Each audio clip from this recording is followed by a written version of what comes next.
നമസ്കാരം. നമ്മുടെ തൊട്ടയൽ രാജ്യമായ പാകിസ്ഥാനിൽ ഒരു ബോംബ് സ്ഫോടനം നടന്നിരിക്കുന്നു. ഇത് ഭീകരവാദ ആക്രമണമാണോ എന്ന തരത്തിലുള്ള ചർച്ചകളാണ് ഇപ്പോൾ മാധ്യമങ്ങളിൽ കൊഴുക്കുന്നത്. പ്രത്യേകിച്ചും പാകിസ്ഥാനിൽ ഇപ്പോൾ പൊതു തെരഞ്ഞെടുപ്പ് നടക്കാനിരിക്കുകയാണ്. ഈ പൊതു തെരഞ്ഞെടുപ്പ് അടുത്തിരിക്കുന്ന സാഹചര്യത്തിലാണ് ഇലക്ഷൻ കമ്മീഷന്റെ ഓഫീസിന് മുന്നിൽ കറാച്ചിയിൽ തന്നെ ഇത്തരത്തിലുള്ള ഒരു സ്ഫോടനം ഉണ്ടായിരിക്കുന്നത്. ഓഫീസിലെ ജീവനക്കാരുടെ വാഹനങ്ങൾ പാർക്ക് ചെയ്യുന്ന പ്രദേശത്തായിരുന്നു സംഭവം ഉണ്ടായിരുന്നത്. ഇവിടെ ബാഗിനുള്ളിലാക്കിയാണ് ഈ ബോംബ് സ്ഥാപിച്ചിരുന്നത്.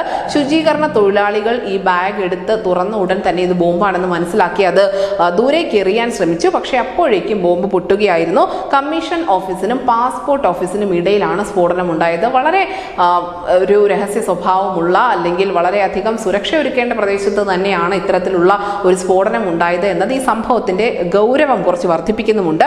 എന്തായാലും ടൈം ബോംബാണ് പൊട്ടിത്തെറിച്ചത്. ആളപായമൊന്നും ഇല്ല എങ്കിൽ പോലും പാകിസ്ഥാനെ ഇത് വളരെയധികം അസ്വസ്ഥമാക്കുന്നുണ്ട്. പ്രത്യേകിച്ചും അവിടുത്തെ പൊതു തെരഞ്ഞെടുപ്പുമായി ബന്ധപ്പെട്ട് കൂടി ഇതിനെ വായിക്കേണ്ടതുണ്ട്. നമുക്കറിയാം, ഇതിനു മുൻപൊക്കെ ഭീകര സംഘടനകൾ, ഭീകരവാദികൾ സ്പോൺസർ ചെയ്യുകയായിരുന്നു തെരഞ്ഞെടുപ്പുകളിൽ. പക്ഷേ ഇപ്പോൾ അങ്ങനെയല്ല. ഹഫീസ് സയ്യിദ് ഉൾപ്പെടെയുള്ള ആളുകളൊക്കെ പൊതു തെരഞ്ഞെടുപ്പിലേക്ക്, അവരുടെ പാർട്ടികൾ, അവരുടെ അടുപ്പക്കാരൊക്കെ നേരിട്ട് തെരഞ്ഞെടുപ്പ് ഗോതയിലേക്ക് ഇറങ്ങുന്ന ഒരു പതിവുണ്ട്. അതിനൊപ്പം തന്നെ ഈ ഭീകരവാദികളുടെ ഒരു തെരഞ്ഞെടുപ്പിലെ സാന്നിധ്യം മാത്രമല്ല, ബലൂചിസ്ഥാൻ, സിന്ധ് പ്രവിശ്യ, പഞ്ചാബ് പ്രവിശ്യ തുടങ്ങിയ മേഖലകളിലൊക്കെ തന്നെയും അതിതീവ്ര സ്വഭാവമുള്ള പാർട്ടികൾക്ക് വലിയ വേരോട്ടമുണ്ട്. ഇവിടെയും ചില സംഘർഷ സാഹചര്യങ്ങൾ അരങ്ങേറുന്നുമുണ്ട്. അങ്ങനെ തങ്ങളുടെ രാജ്യത്തിന്റെ ഭരണം ഇനി ഭീകരവാദികളാണോ കൈയാളാൻ പോകുന്നത് എന്നുള്ള സ്വാഭാവികമായുള്ള ഒരു ചോദ്യം പാക് ജനതയ്ക്ക് മുന്നിൽ ഉണ്ട് താനും.